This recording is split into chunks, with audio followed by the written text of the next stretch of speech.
ጤና ይስጥልኝ የፈንታሌ ሚዲያ ቤተሰቦች እንደምናመሻችሁ። ጤና ይስጥልኝ ፈንታሌዎች ነን። በዛሬ ዝግጅታችን ሁለት ቀዳሚ የሚዲያ ፖለቲክስ ሚዲያ እንዴት ፖለቲክስን ያጦዛል፣ የምትፈልገውን ሰው በኔሚንግ ኤንድ ሼሚንግ ፖለቲክስ እንዴት ዳውን ታደርገዋለህ የሚለውን በሁለት በዚህ ወቅታዊ ሁኔታ ላይ የተከሰቱትን አሳያቸዋለሁ። ዋናው ፕሮግራማችን ግን የክፍለ ዘመኑ ድርድር ነው። በአሜሪካና በቻይና አንገት ለአንገት የተናነቁበትን ድርድር በጥልቀት እንመለከተዋለን። አሜሪካ ቻይና ላይ ምን አይነት አዋጅ ነው ያወጣችው? ቻይና በአሜሪካ ላይ ምን አይነት አዋጅ አወጣች? በዚህ ጠረጴዛ ላይስ ምን ተባባሉ? የሚሉትን ሰፋ አድርገን አሪፍ ፕሮግራም ነው፣ አስተማሪ ፕሮግራም ነው። ቻናላችን ላይክ፣ ሰብስክራይብ ማድረጋችሁን አዘንጉ። ፈንታሌዎች ነን፣ አብራችሁ ነው።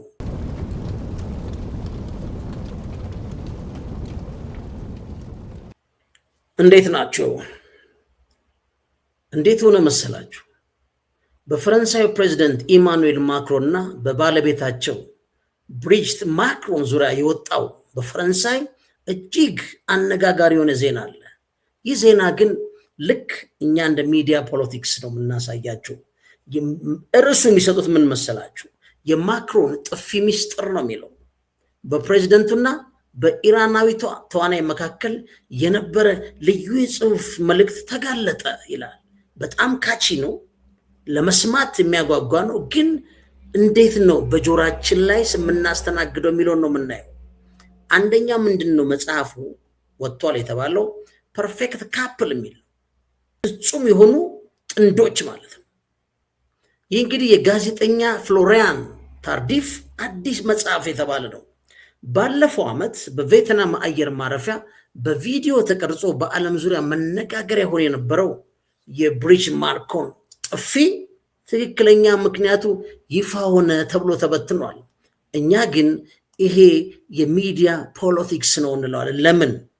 ጥሩ፣ አሁን መንስኤው ተገኘ ነው። መንስኤው ምንድን ነው? ብሪጅት ማክሮን በባለቤታቸው ስልክ ላይ ከኢራናዊቷ ተዋናይ ፋርሃኒ ጋር የፍቅር ግንኙነት አላቸው የሚል ነው። እንግዲህ በመጽሐፉ መሰረት የተቀመጠው ምንድን ነው? የማክሮን ባለቤት ሌላ ሰው ሊተወኝ ይችላል ብላ ሰግታ፣ አንድ በመልእክቱም ይዞት በመቆጣት አውሮፕላን ውስጥ የጀመረው ጭቅጭቅ አውሮፕላኑ ሊለቁ ሲሉ በህዝብ ፊት በጥፊ አላሰቻቸው ነው የምትለው። ከዚህ ላይ ሁለት ነጥቦችን አገናኙ። ለምን? ትራምፕ ይህንን አጋጣሚ ተጠቅመው በማክሮን ላይ ቀልድ ሰንዝረው ነበር። ሁላችሁም እንደምታውቁት ማክሮን ባለቤቱ በጣም በመጥፎ ሁኔታ የምታስተናግደው ግለሰብ ነው፣ አሁንም ድረስ ከመንጋጋው ጥፍ እያገገመ ነው ብሏል። ይሄ ሚዲያ ፖለቲክስ ነው ምለው። ማክሮን ላይ በሁለት ጉዳይ በኔታንያሁና በትራምፕ የተነከሰ ጥርስ አለ። አንደኛው በጋዛው ቤንጃሚን ኔታንያሁ ከ70,000 በላይ የጋዛ ንጹሐንን በገደሉ ጊዜ ማክሮን በቃ ከዚህ በኋላ ፍልስጤምን እንዳገር እናቃታለን እንደ ፈረንሳይ መንግስት አለ። ሁለተኛው ኔቶን ሳያማክሩ የሴኩሪቲ ካውንስል ፍቃድ ሳያገኙ አሜሪካና እስራኤል በራሳቸው ጊዜ ተነስተው ኢራን ላይ ጦርነት ፈጸሙ። ቀውሱም ተፈጠረ። በተለይ የሆርሙዝ ቀውስ ሲመጣ አግዙኝ አሉ። ኖ አሉማ ማክሮን። ሌላ ማን ነው ያለው? ስታመር፣ የእንግሊዙ ጠቅላይ ሚኒስትር ስታመር አሁን ምን ውስጥ ነው ያለው? በሎካል ኤሌክሽን ተመቷል። ከፍተኛ ሚዲያ ካምፔን አለ። በዚህ ሳምንትና 15 ቀን ሪዛይን አድርግ እየተባለ ነው። ማክሮንን ልጅቷን ፒክ ሲያደርጓት ቆንጆ ነች። ይሄ ሰውዬ በእንግዲህ የተከበረ ፕሬዚደንት ነው። በሚስቱ ላይ ማግጧል ነው አንዱ። ሁለተኛው ደግሞ ኢራናዊት ሴት ነች።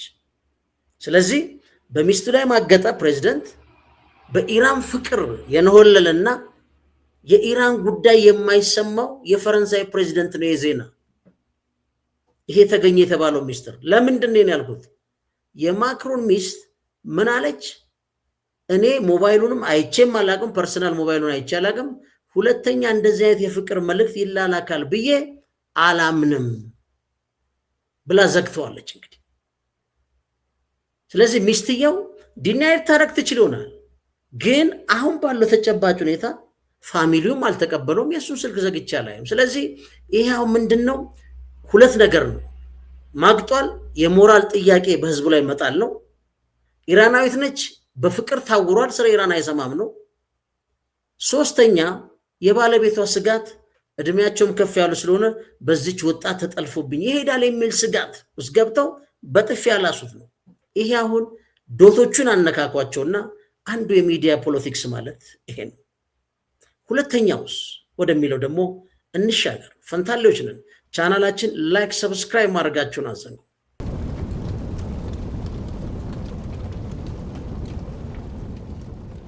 እዚህኛው ላይ ስንመጣ ደግሞ በጣም የሚገርም ነው። ቤንጃሚን ኔታንያሁ በሚስጥር ዩናይትድ አረብ ኤምሬት ደርሰው መጡ አሉ። ዩናይትድ አረብ ኤምሬት አረ ውሸት ነው አለች። ከዛስ በኦፊሻል ገጽ በእስራኤል አንድ ቢሮ ኦፊሻል ገጽ አዎ ፕሬዚደንቱ በጦርነቱ ጊዜ ዩኤኢ ሄደዋል። መሄድ ብቻ አይደለም የተለያየ የዲፌንስ ስርዓት ለምሳሌ እንደ ዴቪድ የሚሉት እነዚህን የመሳሰሉትን አቅርበዋል። ኢቨን የእስራኤል ወታደሮች እዛ ገብተዋል። ከዛ ጀርባ ሆኖ ኢራንን ሲከላከሉ ነበር። ለምን ዩኤኢ እንዳትጠጋ። ዩኤኢ ግን ምን ተብሏል? በራስ አውሮፕላን እየተነሳች ስትመታ ነበር። በቻይና ድሮንም ስትመታ ነበር። አንዱ ድሮን ወድቆ ተይዟል ተባለ። ልክ ይህን ዜና ከነገሩም በኋላ ምንድን ነው የመጣው? ሳውዲ አረቢያ በይፋ ምን አለች? ከኢራን ጋር ያለው ጦርነት መቆም አለበት፣ በሰላም መቋጨት አለበት አለች።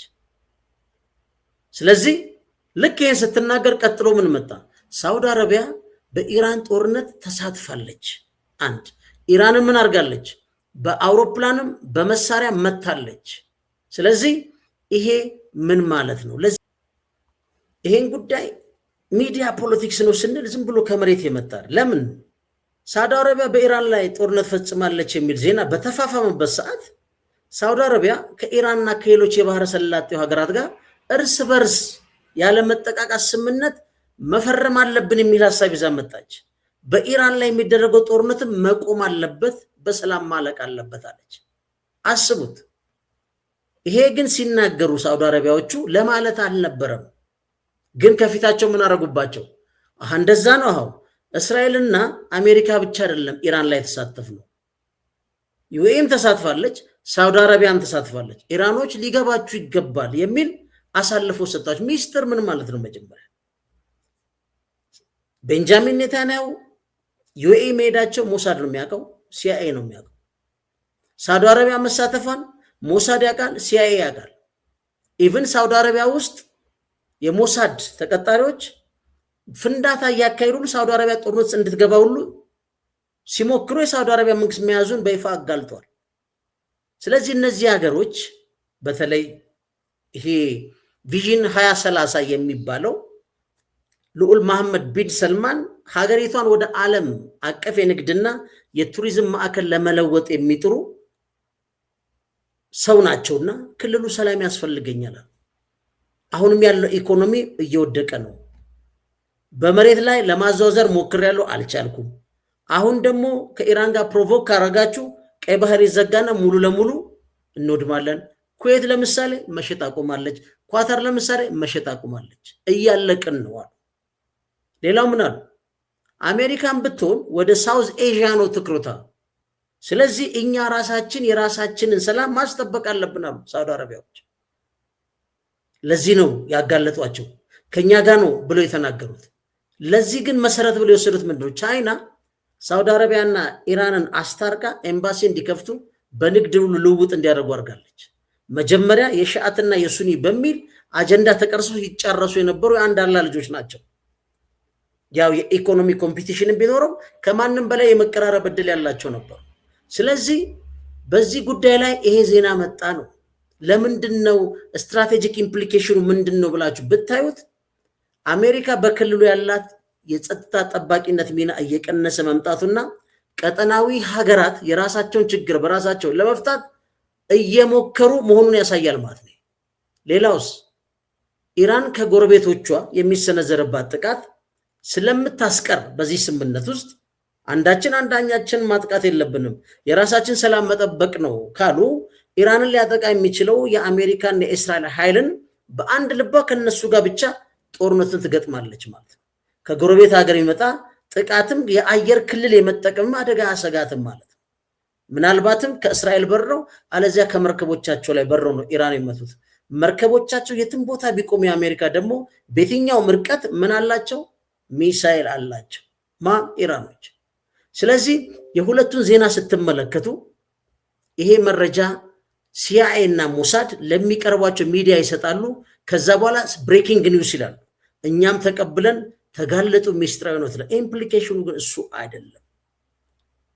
የትራምፕና የእስራኤል አጀንዳ ሳይቋጭ እነዚህ በመሃል ሰላም ፈለጉ።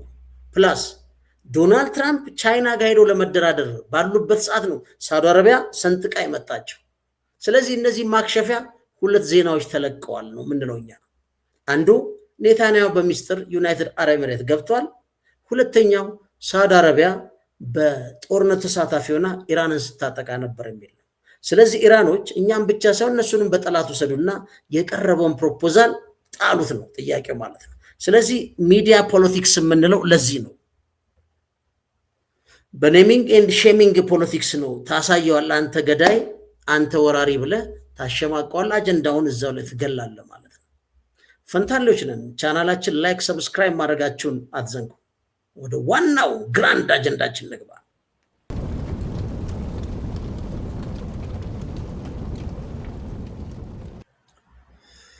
ውድ የፈንታሌ ሚዲያ አድማጮች መጀመሪያ ምኑ ላስቀድምላችሁ መሰላችሁ? ዶናልድ ትራምፕ ያመኑትና አሁን ዓለምን እያነጋገረ ያለው ጽሑፍ ያሰራጩት ጽሑፍ የሚገርም ነው። ምንድን ነው የሚገርመው ነው ፕሬዚደንት ሺ ዩናይትድ ስቴትስን ምናልባት እየከሰመች ያለች ሀገር በማለት በረቀቀ መንገድ ሲገልጿት አሉ። ምን አሉ ትራምፕ? በተኛው ጆ ባይደን ስሊፒ ጆን የሚሉትን ነው እና በባይደን አስተዳደር የ4 ዓመት ቆይታ የደረሰብንን ከፍተኛ ጉዳት ማለታቸውን ነበራሉ። አድሚት እኮ አድርጎ በዚህ ረገድ እሳቸው 100% ትክክል ነበሩ። ሀገራችን ክፍት በሆኑ ድንበሮች የኢሚግሬሽን ጥያቄ ነው፣ አንድ የኢሚግራንት ጥያቄ ነው። በከፍተኛ ታክስ ለሁሉም በሚታደል የጾታ ለውጥ አሉ። ትራንስጀንደር ትራምፕ በክርስቲያን ቫሉ ያልሆነ በክርስቲያን አገር የሚተገበርና ልቅ ሊበራሊዝም ይሉታል እነ ዶናልድ ትራምፕ። ወንዶች በሴቶች ስፖርት ውስጥ በመሳተፋቸው አይታቸዋል። ያስቀየሩት ሴትና ወንዶች ሪንግ ላይ የገቡ በተለይ አንድ አልጄሪያዊ የምታስታውሱ ነው፣ ወደ ሴት የተቀየረ ወንድ ልጅ ሻምፒዮን የሆነበት አጋጣሚ አለ። እንደዚህ ብለዋል። ሌላ ምንድነው? በዲኢአይ በአስከፊ የንግድ ስምምነቶች በስርዓት በሌለው ወንጀልና በሌሎች በርካታ ነገሮች ሊለካ የማይችል መከራ ደርሶባት ነበር። በስሊፒ ጆን ነው የሚለው ጆ ባይደን ፕሬዚደንት ዢ ማለታቸው ምናሉ በኋላ ራስ ሲቆርሶ ያሳንሱ በለማለት ነው። ምናሉ ፕሬዚደንት ዢ ይህን ማለታቸው አሉ የዩናይትድ ስቴትስ ላለፉት 16 አስደናቂ የትራምፕ አስተዳደር ወራት ለዓለም ስላሳየችው አስደናቂ እድገት አልነበረም። ይልቁስ ስለ ስሊፒ ጆን ነው። ይህም የምንጊዜም ከፍተኛው ነው የክምችት ገበያዎችና የጡረታ ፈንዶች በቬኔዙዌላ የታየውን የወታደራዊ ድልና እያደገ የመጣ ግንኙነት፣ የኢራን ወታደራዊ አቅም መዳከም፣ በሩቁ የዓለም ጠንካራ ወታደራዊና እንደገና የኢኮኖሚ መከታ የሆነችው በሌሎች ወገኖች በሪከርድ ደረጃ 18 ትሪሊዮን ዶላር ኢንቨስትመንት የተደረገባት በታሪክ ምርጡ የአሜሪካ የስራ ገበያ የታየበት አሁን በዩናይትድ ስቴትስ ውስጥ ከመቼውም ጊዜ በላይ ብዙ ሰዎች ስራ እየሰሩ ያሉባት ሀገር አጥፊ የሆነውን ዲኢአይ ያስቆመችና በቀላሉ ለመዘርዘር የማይቻል ሌሎች ብዙ ነገሮች ይጨምራል። እንዲያውም ፕሬዚደንት ዢ በአጭር ጊዜ ውስጥ ላስመዘገብኳቸው በርካታ ታላላቅ ስኬቶች የእንኳን ደስ ያለ መልእክት ሁሉ አስተላልፈውልኛል። ከ2 ዓመት በፊት አሉ በእርግጥ እየከሰመች ያለች ሀገር ነበረች። መቼ? ከ2024 በፊት ስሊፒ ጆን የሚሉት እሳቸው። በዚህ ነጥብ ላይ ከፕሬዚደንት ዢ ጋር ሙሉ ለሙሉ እስማማለሁ። አሁን ግን ዩናይትድ ስቴትስ በዓለም ላይ ካሉ ሀገራት ሁሉ እጅግ ስኬታማና ተፈላጊው ሀገር ናት። ከቻይና ጋር ያለን ግንኙነትም ከመቼውም ጊዜ በላይ ጠንካራና የተሻለ እንደሚሆን ተስፋ አድርጋለሁ ብለዋል። እውነቱ ይሄ ነው ወይ ነው ጥያቄ። እኛ ደግሞ እውነቱ ይሄ ነው ወይ ዶናልድ ትራምፕ ብለን እንጠይቃለን። ምክንያቱም በግልጽ የንግድ ጦርነቱን ከቻይና ጋር የከፈቱት ማን ናቸው? ፕሬዚደንት ትራምፕ ናቸው። ለምሳሌ አሁን ብትወስዱ ዝም ብላችሁ ዶናልድ ትራምፕ በርኒ ሳንደርሰን ምን ብለዋል? የዶናልድ ትራምፕ ራሱ ስርዓቱ አድሚኒስትሬሽኑ የኦሊጋርኪዎች ነው። አሁን ያላችሁ አሜሪካ ወጣቶች በነዚህ ኦሊጋርኪ የዲሞክራሲ የሰብአዊ መብት ይሄ ሶሻል ጀስቲስ ከእጃችሁ ላይ ተወስዶ ከማለቁ በፊት ንቁ ብለው ነበር። ዶናልድ ትራምፕ ግን ከማጋን ሄዱት? ማንን አስከትለው ሄዱት? ለምን እነዚህ ሁሉ ባለሀብቶች ማስከተል ፈለጉ? ለምሳሌ ጄንሰን ሁዋንግ የዓለማችን ውድ የሆነው የ5.5 ትሪሊዮን ዶላር ኩባንያ መሪ ናቸው። የኒቫዳ ኤለን መስክ የዓለማችን ባለጸጋ ቢሊዮነሩ፣ ቴስላ፣ ስፔስ ኤክስ፣ ቲም ኩክ አፕል። እንደውም ትራምፕ ምን ብለው ነው የሚጠሩት? ቲም አፕል ብሎ ነው የሚጠሩት ሰውየው። ሌላው ማን ነው? ላሪ ፍሊንክ የብላክ ሮክ የዓለማችን ትልቁ የሀብት አስተዳዳሪ ከ10 ትሪሊዮን በላይ አለው ተብሎ የሚገመት ማለት ነው።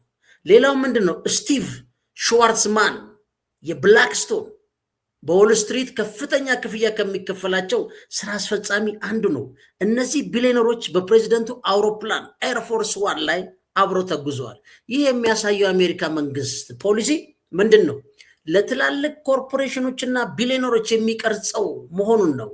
እንዴት አንድ ሀገር 39 ትሪሊዮን ዶላር ዕዳ ይዞ እንዴት ሰርቫይቭ ያደርጋል ካላችሁ፣ ይሄ የትሬዠሪ ቦንዱ ማን ነው የሚገዛው? በአብዛኛው የግምጃ ቤት ሰነዱን ካላችሁ ባንኮችና እነዚህ ባለሀብቶች ባለጸጋዎች ናቸው።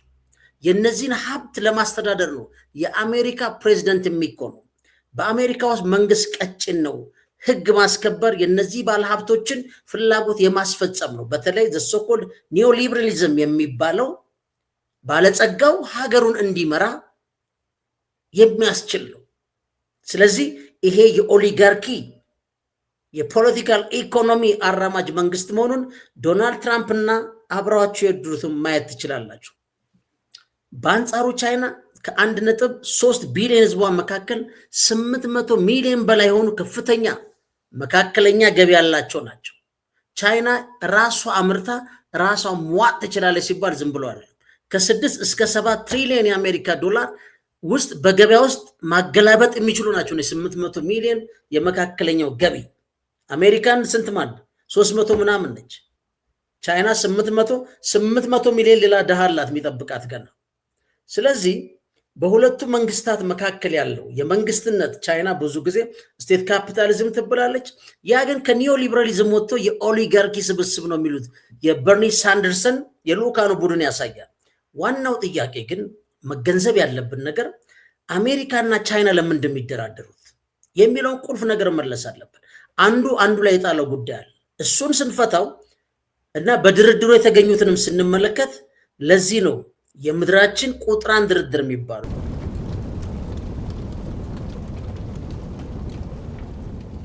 ለምሳሌ አሜሪካ በቻይና ላይ የሰሚ ኮንዳክተርን በተመለከተ የጣለቻቸው ህጎች አሉ። ይሄ ሰሚ ኮንዳክተር ለምንድን ነው አሜሪካ ቺፕስ አክት ብላ ያወጣችው? በቻይና የቴክኖሎጂ እድገት ላይ የጣለችው እገዳ ነው። በአሁኑ ወቅት የዓለምን ጂኦፖለቲካል እና ኢኮኖሚ በእጅጉ እየቀየረ ያለው ዋናው ጉዳይ ልንገነዘብ የሚገባው ሰሚ ኮንዳክተር ነው። የዚህ ሰሚ ኮንዳክተር ዋናው ልቡ ደግሞ ቺፕስ ነው። ስለዚህ ምን ብላ ወጣች? የቺፕስ እና የሳይንስ አዋጅ ቺፕስ ኤንድ ሳይንስ አክት መቼ ነው ያወጡት? በኦገስት 2022 የዩኤስ ኮንግረስ ያጸደቀው ይህ አዋጅ ለሁለት ዓላማዎች ወጣ ነው። ልብ በሉ።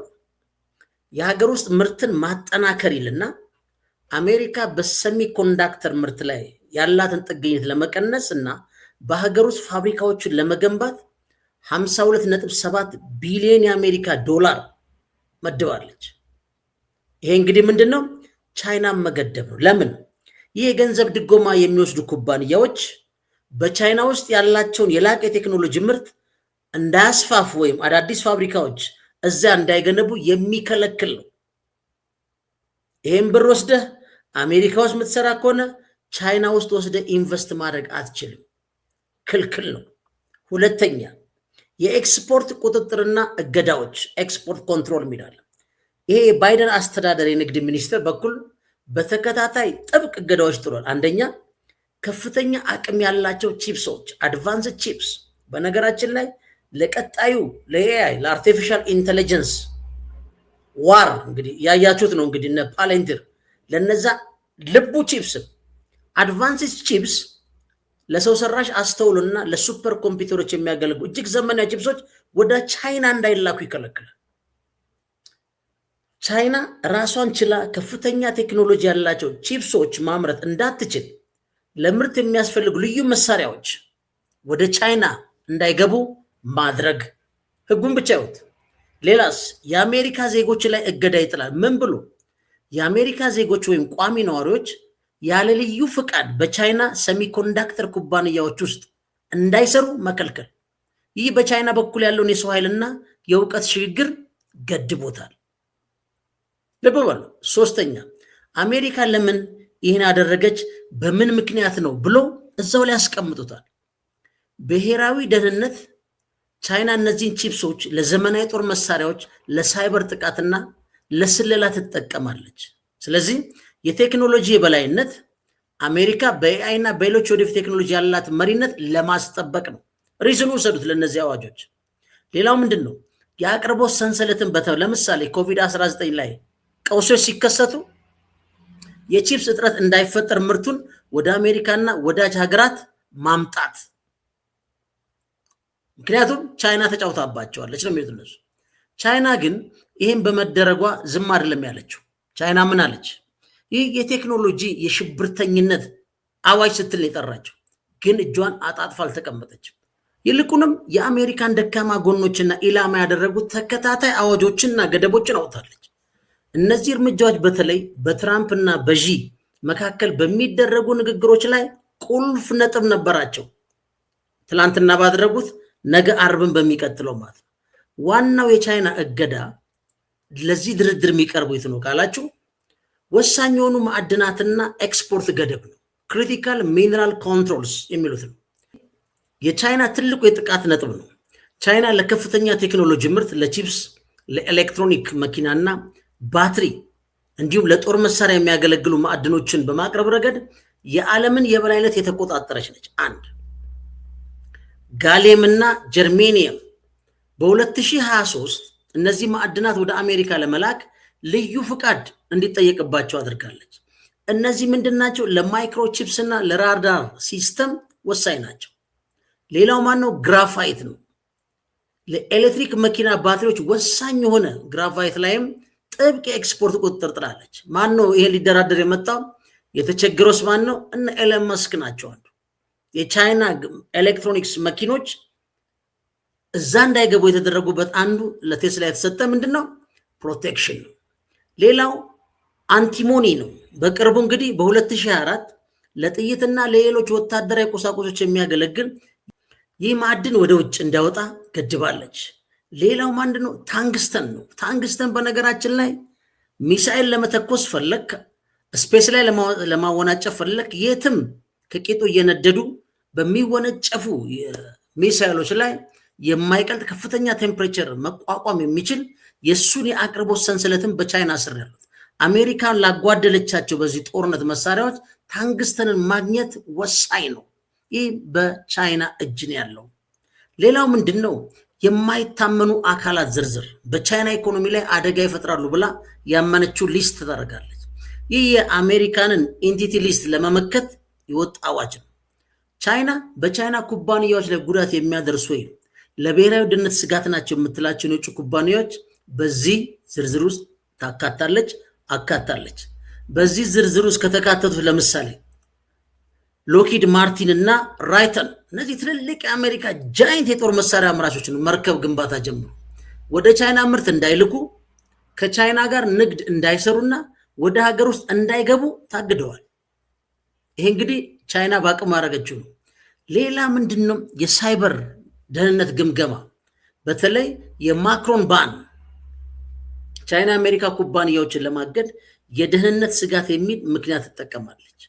አሁን ማይክሮንን ብንወስድ በ2023 ቻይና የአሜሪካን ግዙፉ የቺፕ የቺፕ አምራች ማይክሮ ምርቶችን የሳይበር ደህንነት ስጋት አለባቸው በሚል ወሳኝ በሆኑ የመሰረተ ልማቶች ፕሮጀክት ላይ እንዳይሳተፉ አግዳለች። ይህ ለአሜሪካ ኩባንያዎች ምንድነው? ትልቅ ማስጠንቀቂያ ነው። አስቡ፣ ሁለቱም ተመታተዋል። ለዚህ ነው የሴንቸሪው ድርድር ነው የሚባለው። ሌላ ቻይና ምንድነው? አንቲ ፎሬን ሳንክሽን ሎ የምትለዋል፣ የጸረ ውጭ ማዕቀብ ህግ የሚል ይህ ህግ ቻይና አሜሪካ በጣለችባት ማዕቀብ ላይ አጸፋዊ እርምጃ እንድትወስድ ህጋዊ መብት ይሰጣታል። በአሜሪካ ማዕቀብ የተሳተፉ ግለሰቦች እና ድርጅቶች በቻይና ያለ ንብረታቸው እንዲታገድ፣ ቪዛ እንዳያገኙና ከቻይና ተቋማት ጋር እንዳይሰሩ ይከለክላል ማለት ነው። ስለዚህ በትራምፕና በዢ እጅ ያሉ እነዚህ ናቸው። እንደውም ትራምፕ ብዙ ጊዜ የቻይና ካርዶች ሚላቸዋል። የቻይና መከራከሪያ ለምሳሌ የማዕድን ቁልፍ ጥያቄ ዋናው አሜሪካ በቺፕስ እገዳ ላይ ካላላች ቻይና ለማምረቻ የሚሆኑ ማዕድናትን ሙሉ በሙሉ ልትለቅ ትችላለች። ድርድሩ ይሄ ነው የተደረገው። ነገራችን የአሜሪካ ግብርና ምርቶች አሉ። ትራምፕ በሚወዷቸው ገበሬዎች ለመርዳት ቻይና የአሜሪካንን አኩሪ አተርና በቆሎ መግዛት እንደ መደራደሪያ ትጠቀማለች። ትራምፕ የሚሆን ነገር ይለቃሉ። ሌላው ምንድነው? የአሜሪካ ኩባንያዎች በቻይና አሁን ለምሳሌ እንደ አፕል፣ ቴስላ ያሉ ኩባንያዎች በቻይና ገበያ ላይ ያላቸውን ነፃነት በመገደብ አሜሪካንን ማስገደድ ነው። ለምን? አሁን በጣም የሚገርማችሁ ባይደን እያለ ኤለን መስክ ምን ይለዋል? አረ እነዚህ የቻይና የኤሌክትሪክ መኪናዎች አለ ከፍተኛ ገበያውን እያበላሹት ነው፣ መስራት አልቻለም ሲለው 100% ታሪፍ አለ። ከዛ የቻይና የኤሌክትሪክ ካሮች እንዴት ብሎ ገበያ ውስጥ ይገቡ? ከዛ ቻይኖች ምን አደረጉ? የቴስላን ምርቶች ማነቅ ጀመሩ ማለት ነው፣ ቻይና ገበያ ውስጥ ያሉት። ስለዚህ አንተ ከለቀቅ እኔ ለቃለሁ ነው። ስለዚህ አሜሪካ የላቀ ቴክኖሎጂ ሃይ ኢንድ ቺፕስ በመከላከል ስትጫን፣ ቻይና ደግሞ የጥሬ ዕቃ አቅርቦት ሮ ማቴሪያልስ፣ በነገራችን ላይ በተለይ የነዚህ ሬር እርዝ ሜታል የሚባሉ 70% የአቅርቦት ሰንሰለት በቻይና እጅ ነው ያለው። ስለዚህ የሁለቱ ጦርነት አሁን የሃይ ኢንድ ቺፕስ እና የሮ ማቴሪያል ሆነ። ይሄን ተደራድረዋል። ግን ችግሩ ምንድነው? ትራምፕ እንደምታውቋቸው ጠቅልል ናቸው። ዢ ደግሞ ሰጥቶ በመቀበል ነው። ግን አሁንም በድርድር ነው።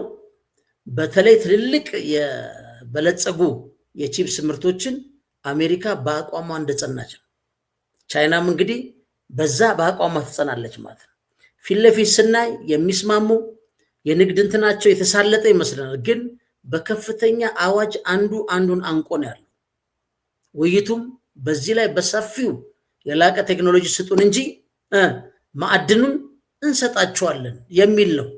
በቃ ጊቭ ኤንድ ቴክ ነው። ለዚህ ነው ምክንያቱም ለምንድን ነው በቢሊየን ነው ህዝቡ አይደለም 1.4 የአሜሪካን ገበሬዎች ለምሳሌ አኩሪ አተሮችን የመሳሰሉ በቆሎ ቻይና ካልገዛች የአሜሪካ ገበሬዎች ኤግዚስት ሊያደርጉ አይችሉ። ያ ሁሉ መደራደሪያ ነው። ትራምፕ ደግሞ የበለጸገ ቺፕስ አላቸው። ቻይና የራሷን እያመረተች ነው። በነገራችን ላይ ኦልሞስት እየቀረበች ነው።